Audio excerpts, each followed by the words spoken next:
Hi Earth Angels! Kamusta? Welcome back to Pinay Angel Tarot. This reading is a love message for no specific sign. This is for anyone, general love reading, kaya maaaring mag-resonate o hindi. Pero pag nag-resonate, comment nyo para alam ko. Kamusta kayo guys? Comment present para alam kong nanonood kayo. Tingnan natin ang energies connected sa'yo sa love life mo. Simula tayo with the angel numbers. Okay, anong angel numbers ang kailangan marinig ng mga viewers ngayon? Okay, dalawa. Isa lang muna. Okay. 12-12 duality. Okay, nag-flip tong isa. So, tanggalin natin. 6-6-6 reflection. So, yung duality, within you are the shadows of dark and beams of light. The divine is reminding you to embrace the duality that is your individual spark. The spark is being ignited and is ready to illuminate the path ahead. Affirmation: I fully embrace who I am and I allow change where it is needed. I trust the duality within me. Kailangan ng pagbabago. Okay.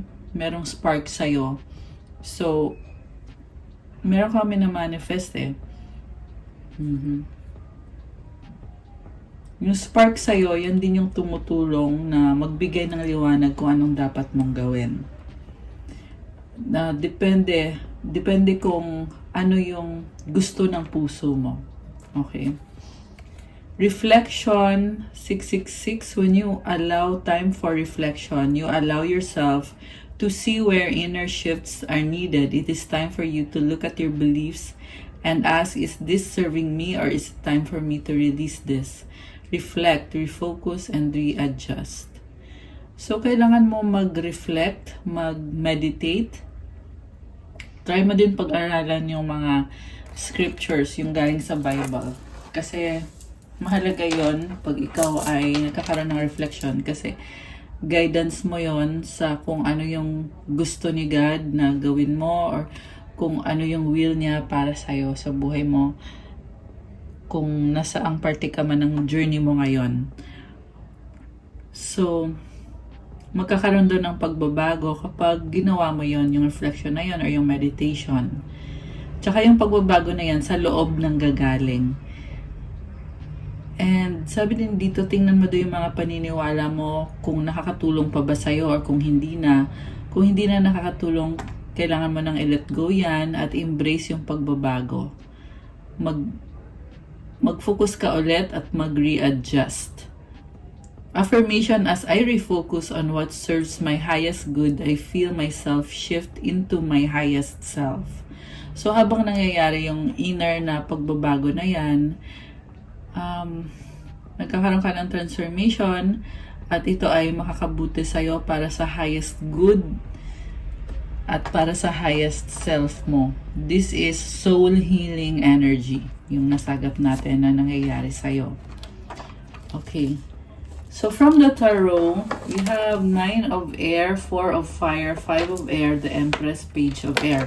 And sa ilalim, transformation. Wow, speaking of transformation, lumabas dito. Transformation card. Tapos, Queen of Air, Ace of Fire, 7 of Water, 10 of Air. Overall energy, which is nasa bottom of the deck, is the Sun. Oh my gosh. Glowing ka, blooming, happy. Hindi perfect ang lahat, pero nagkakaroon ka ng kaliwanagan, ng clarity. Number 19 is a number of leadership. Kaya I feel like magdadala ka ng liwanag sa sitwasyon mo ngayon, sa love life mo.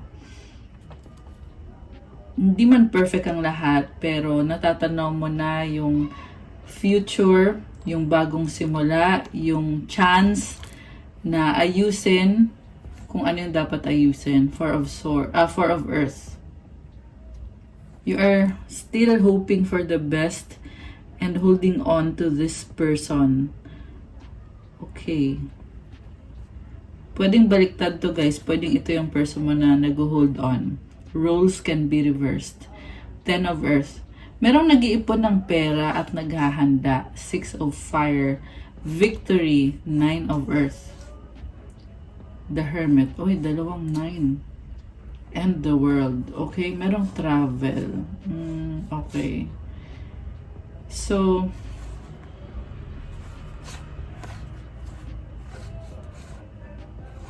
I can see someone very practical. Puro earth energy eh. Also, nasa Capricorn season pa tayo ngayon. Kaya very practical din ang energy mo. Talagang inuuna mo kung ano yung, kung saan ka magbe-benefit financially. And then, dito naman sa main spread, okay, you're spreading your wings. Okay, pero meron pang something dito na may hanging pa eh.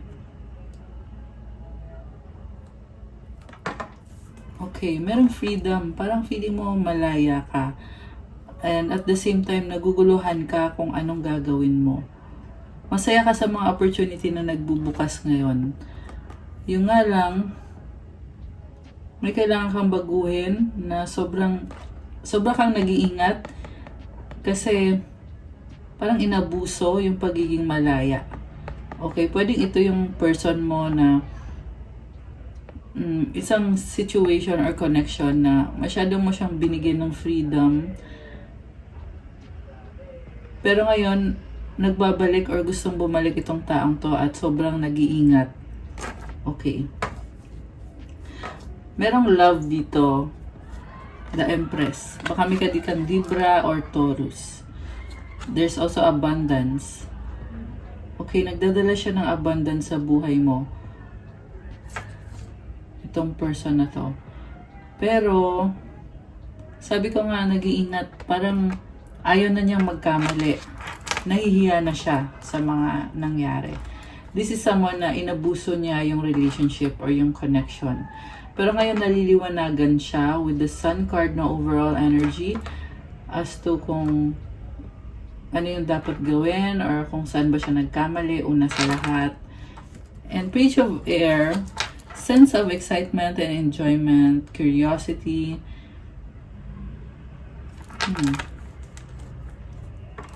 Kita mo may wings din tong si Nine of Air.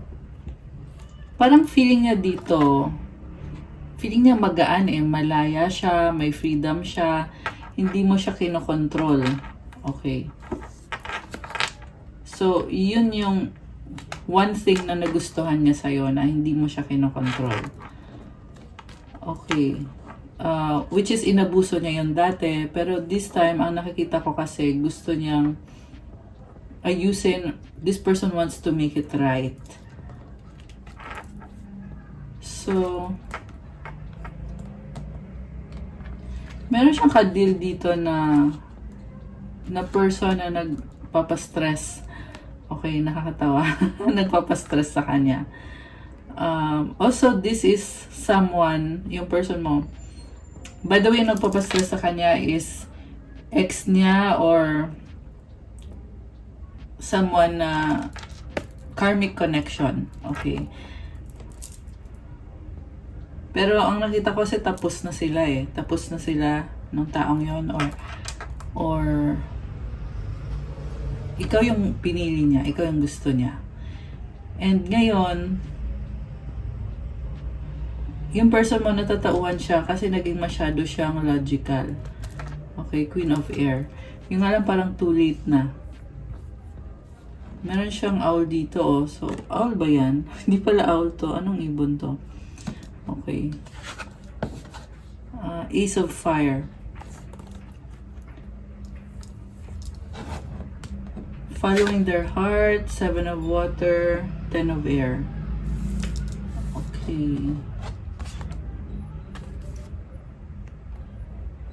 So, still attracted siya sa'yo. Iniisip ka pa rin niya at nagpa-plan kung anong gagawin niya para magtapos na or para matapos na yung ano niya. Yung paghihintay niya ng tamang moment para makasama ka.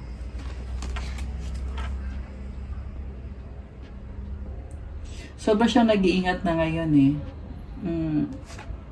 Feeling niya kasi i-reject mo siya. Parang magkaiba kayo ng ugali or magkaiba ng lahi. Okay.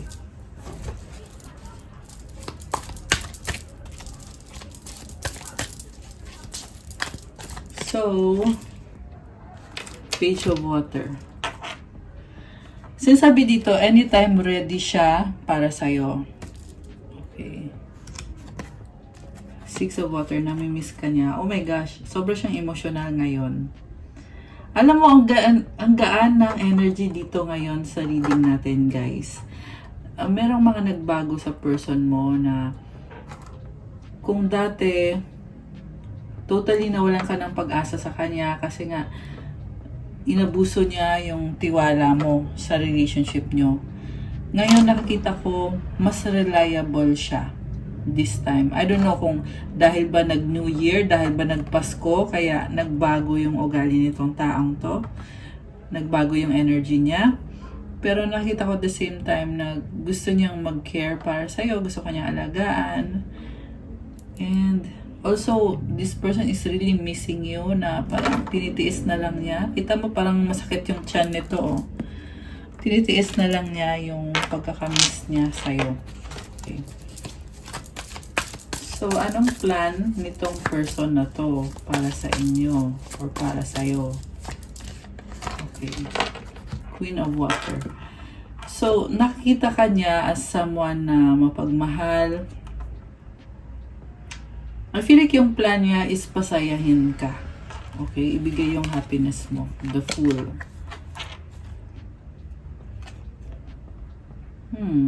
Taking a risk. New beginning. Parang, ang nakita ko sa kanya, gusto niya i-enjoy yung life niya kasama ka. Ikaw yung talagang nagpapasaya sa kanya. Kaya, gusto kanya makasama. Grabe. Parang lahat ng positivity nakikita ko ngayon dito sa energy ng person mo. Parang gusto lang niya i-enjoy yung relationship. Also yung nakikita ko dito, nanghihinayang siya na itong si Queen of Water ay pinakawalan niya. 1221 and 222 angel numbers. Oh my gosh. Ayan, sunod-sunod na angel numbers. So, iniisip niya na ito yung pinakawalan ko, sure ba ako dito na grabe yung panghihinayang niya. Nare-realize niya ngayon na you are a treasure, you are irreplaceable. Tingnan mo kamukha niya si Beyonce, yung kumanta ng song na Irreplaceable. Parang ikaw si Beyonce dito eh. So, ibig sabihin, talagang iniwan mo tong taong to. Iniwan mo siya. Okay, ang nakita ko dito, nahuli mo siya nung nagkaroon ng third party, kaya iniwan mo siya. Tapos, pinapalabas pa niya na ikaw yung mali yung desisyon mo, mali yung mga pinagsasabi mo sa kanya. Ayan, tapos ngayon natatauhan siya na, ay wait lang, irreplaceable ka pala, hindi ka pala pwedeng palitan. Sana tanggapin mo ko ulit. Okay? Ganon yung nararamdaman niya ngayon sa'yo. Seven of Fire. Ito na nga, para siyang sinampal ng katotohanan. Sobra siyang nag-iingat pa rin talaga ngayon kasi feeling niya baka isang mali lang niya ay ipahiya mo siya. Nakakatawa. Feeling niya mapapahiya siya. And also yung pagbabalik niya dito is biglaan na parang medyo natatangahan din siya sa sarili niya. Although for him kasi pinag-pray niya to eh. Pinag-pray niya at minanifest niya to. So, may mga changes nga na nakikita ko sa kanya.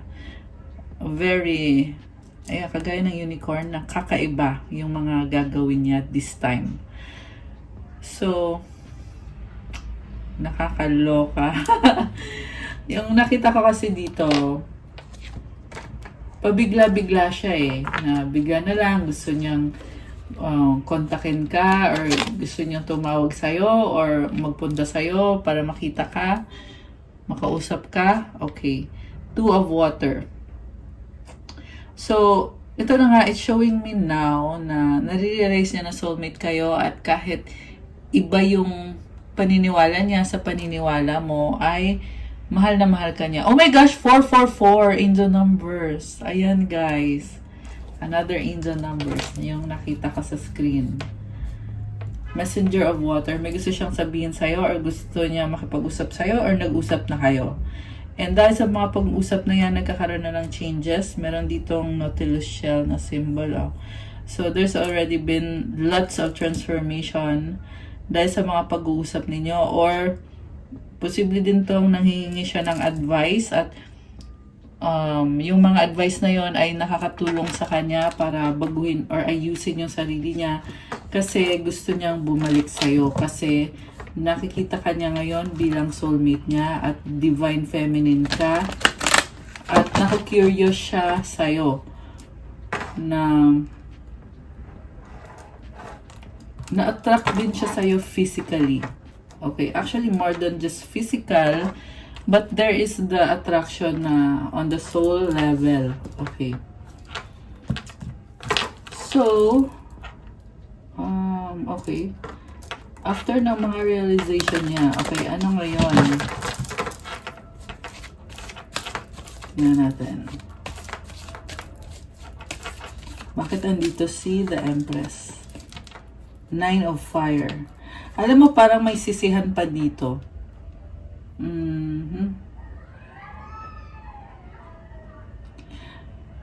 Dahil sa pride eh.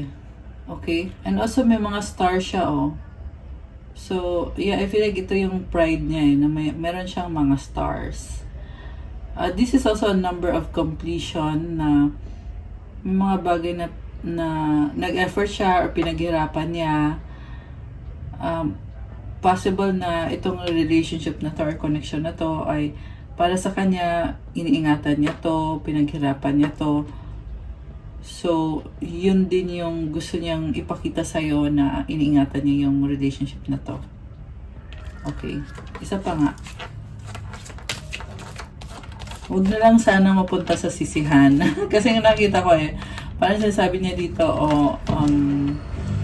ito yung mga effort na ginawa ko para sa'yo. May ganun eh. Proud kasi siya eh. Okay, isa pa. Temptation. Oh my gosh. So, physical attraction, very sexual, very sensual. Grabe.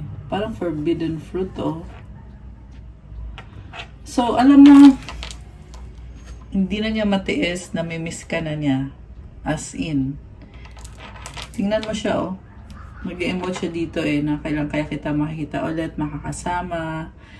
Namimiss ko na yung, kung ano man yung namimiss niya, ayan, namimiss ka niya. Lungkot niya.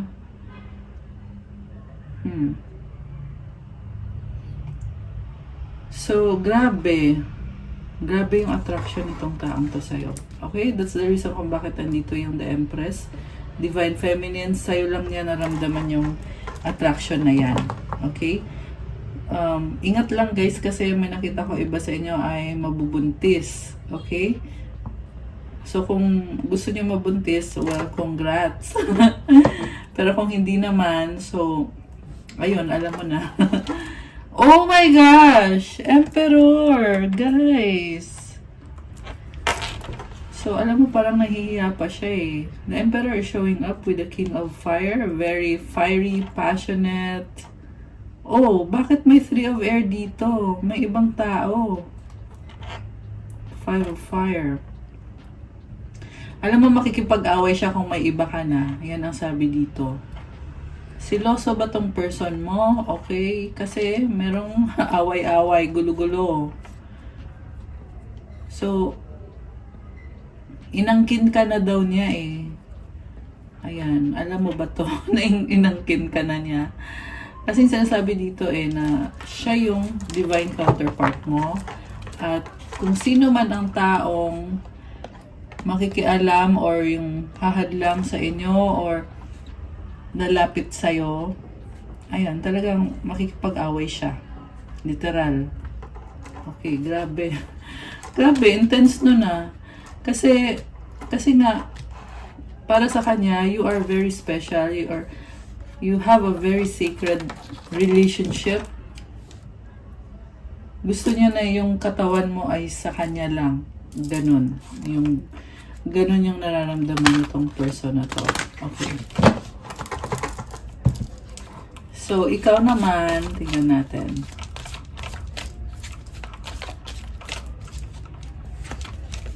Six of Fire. Oh, maraming tao. So, maraming tao sa paligid mo, or you are someone na marami kang tinutulungan or maraming humahanga sa'yo. Six of Earth. Eight of Fire. Okay. So, nakita ko dito, yung person mo, you're treating this person like gusto mo din naman siya, pero merong pag-uusap eh. Ayan. I feel like gusto mong kilalanin yung taong yan deeply. Yun yung gusto mo mangyari.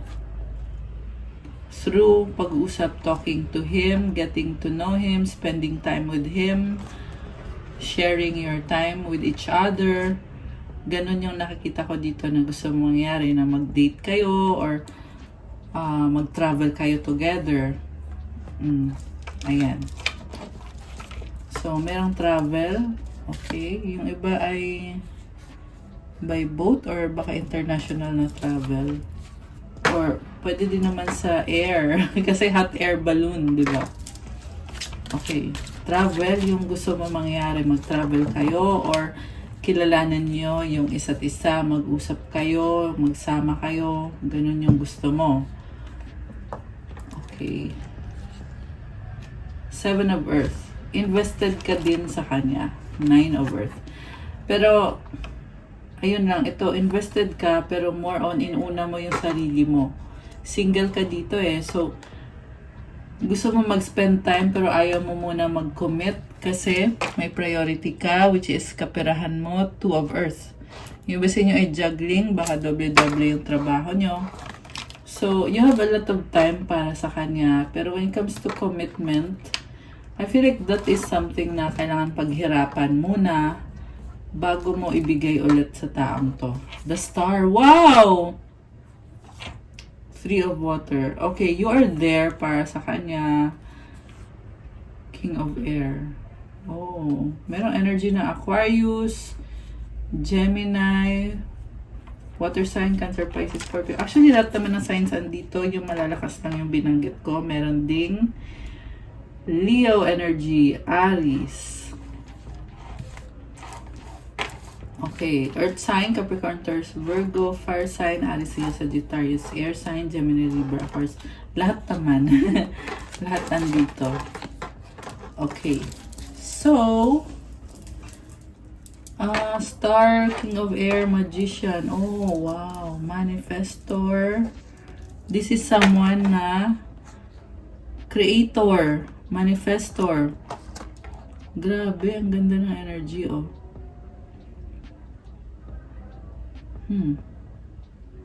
Healing. So, mag-clarify pa tayo, guys, ha? Alam mo, nakikita ko sa'yo. Okay, sandali. Isa-isahin natin. So, ikaw to, nag-heal ka and wise ka na ngayon, di ka na magpapaloko ulit. And also, ang daming changes sa buhay mo. Changes sa'yo. Okay.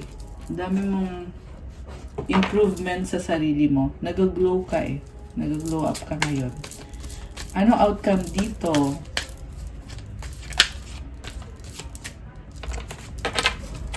Ace of Air. Breakthrough. Wow, mabilis na energy. Baka itong person na to ay bigla na lang itong magre-reach out sa'yo. Seven of Air. Maingat pa rin yung nakikita kong energy. Tower. Kinakabahan tong person mo sa'yo. Natatakot. Parang takot siyang i-confront yung mga naging issues dito. And at the same time, nakikita ko din naman yung parang they're owning up to their mistakes. Yung nga lang, ang tanong is, ma-overcome ba niya yung fear niya? May something about sa person na to na pinangunganahan siya ng fear niya, kaya parang feel mo na hindi naman umuusad yung connection. So, isa yan sa mga problem. So, tingnan mo na lang kung kung ano ang kayang ibigay nitong taong to para sa'yo. Ano mga energies connected sa person mo?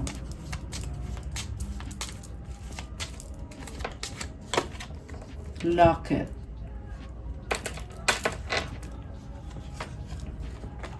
Lady. Gentleman. Oh my gosh, gusto niya talagang mag-offer ng commitment sa'yo. Dog. Hahabol-habol sa'yo to. Ayan. Loyal, clingy, and gusto niyang solusyonan yung mga problems niyo. Magka-wavelength kayo eh. Sabi dito sa cards, lady tsaka si gentleman ay magkatabi. So, you are on the same page right now. Yung nga lang nahihiya siya sa'yo, pero nakita ko yung loyalty, habol ng habol sa'yo. Tsaka yung kanina lumabas about pagsiselos. Kasi, sabi ko nga, single ka dito eh, yung lumabas sa reading eh. So, meron pagsiselos in terms of your other options. Kasi possessive yung person na nasagat natin ngayon sa reading. Wow! The bouquet! So, this is a very loving energy. Feel ko na ito yung gusto niyang iparamdam sa'yo. Okay, nice. Ano pang feelings ng person mo? Tingnan natin.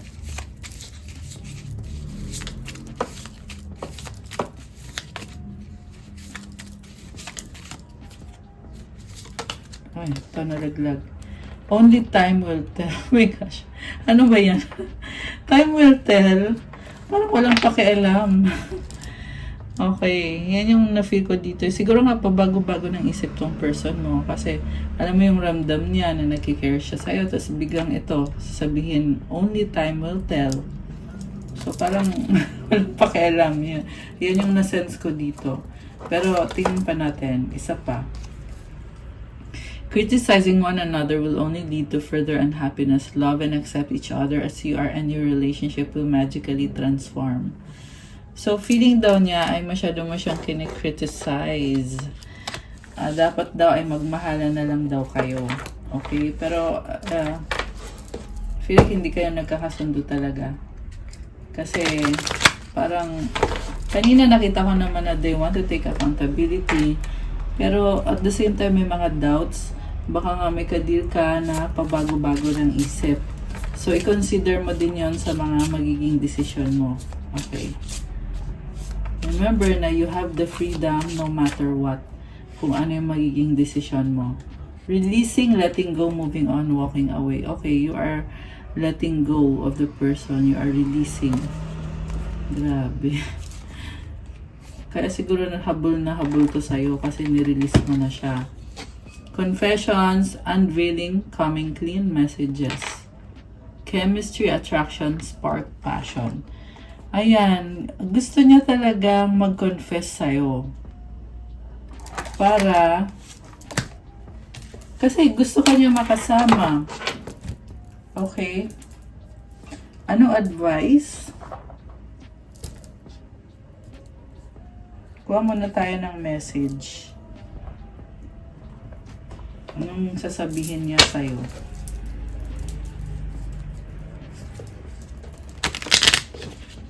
Anong sasabihin ni masculine kay feminine? Everything reminds me of you. My pride or ego took control of me. Ayun na nga. 29, 29 angel numbers. Okay. So, may pride nga. Confirm. Oh, I love you unconditionally. Ayun naman pala eh. I regret what I did. Oh my gosh. So, pero guys, yung pride talaga yung problem. And yan yung humahadlang.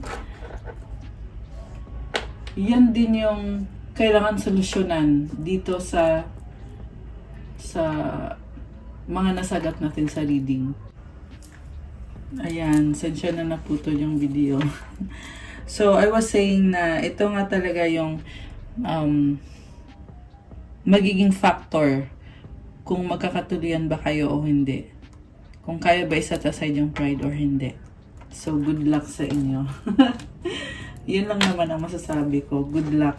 Kasi kayo naman talaga, kasi syempre, buhay mo yan. Ako ay nagbibigay lang ng gabay. Okay.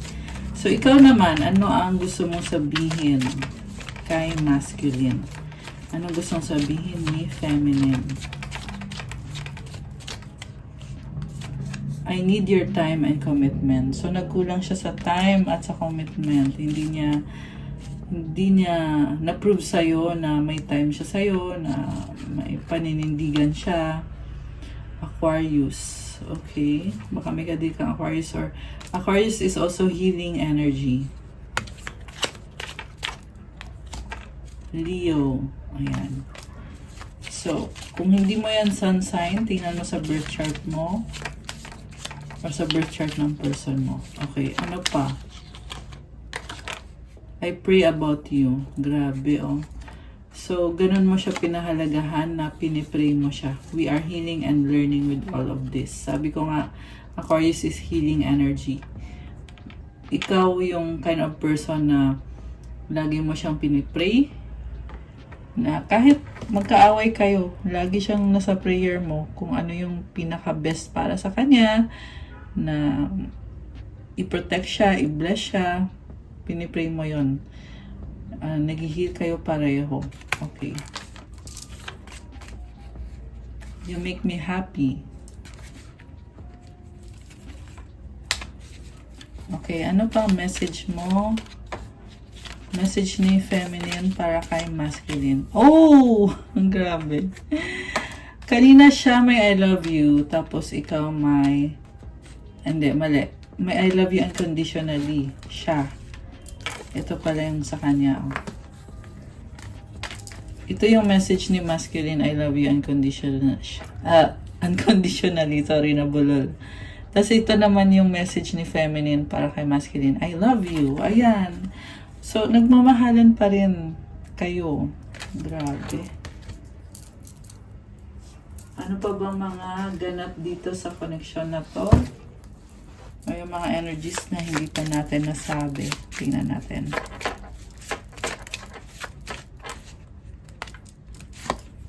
Distance. You and your partner may be physically or emotionally distant. By the way, kakulay ng kuko ko itong cards na to. Napansin ko lang. Move on. Someone is unavailable. A waste of time. It's over. Ayan, kakulay. Okay, sino yung nag-move on? Ano aalis? Pets, getting a new pet, giving a current pet more love. So, pet is also about loyalty. Ayan. Communicate, compromise, forgive, work it out. Kailangan mag-usap talaga. Magkaroon ng kapatawaran para mag-work out to. Pag walang pag-uusap, lalo na at may pride pa, di ba? So, stagnant yung nakikita kong energies dito sa connection ninyo. So, sa huli, sabi ko nga, decision nyo kung ano yung gusto nyong mangyari dito sa connection ninyo. Advice galing sa angels para kay masculine. Okay. At para kay feminine. Wow! Inner power, the Divine Father. Divine Father, thank you for co-creating my world with me. Grabe. Ang nafi ko dito is energy ng Divine Masculine eh. So, this is someone who will bring blessing into your life. Grabe oh. And ano to, actually si God to eh. Not literally, but energetically. It symbolizes God, the Divine Father, di ba? Grabe. 444 angel numbers on the screen. Grabe. So, yeah, merong mga, ano tawag nito? Sacred geometry, and also merong ilaw, may liwanag. Yung iba sa inyo ay nagme-meditate, nag-heal. Yung person mo, sa person mo pala to. Merong kaliwanagan or clarity. Para sa'yo, advice ng mga angels mo is the Divine Physician, Archangel Raphael. Not actually advice, but message. So, Archangel Raphael. Oy, so nice. This is also awakening. This is actually Kundalini awakening. Thank you, Raphael, for shining your divine light upon my healthy body. This is so nice. May divine light ka at maganda yung kalusugan mo. Or merong healing sa'yo. So nice. I love it. Ayan. Okay, guys. That's all for our love message for today. Thank you for watching. Please like, comment, subscribe, and hit the notification bell. Let me know kung nagustuhan nyo ba or nag-resonate ba. Kung nag-resonate kayo at kailangan nyo ng more information, you can book a private reading. Nasa description box po yung mga detalye. Message nyo ko sa Viber or sa WhatsApp para mas mabilis. Check out my Instagram if you want to start your crystals journey. May mga crystals, marami at iba-iba, tutulong sa'yo sa trabaho mo, sa love life mo, sa kaperahan mo, at marami at iba-iba yung mga benefits. Attract love, attract money, wealth, prosperity, abundance, protection, healing, opening of your chakras, to bring opportunities, and calming, relieve stress, vitality, motivation, focus, mental clarity, at marami pang iba. So, tingnan nyo na lang po doon. Ang gaganda, sobra. Message nyo na lang ako, guys. Thank you, Earth Angels! I love you guys. Have a good night. God bless you all. Stay safe. See you again soon. Bye!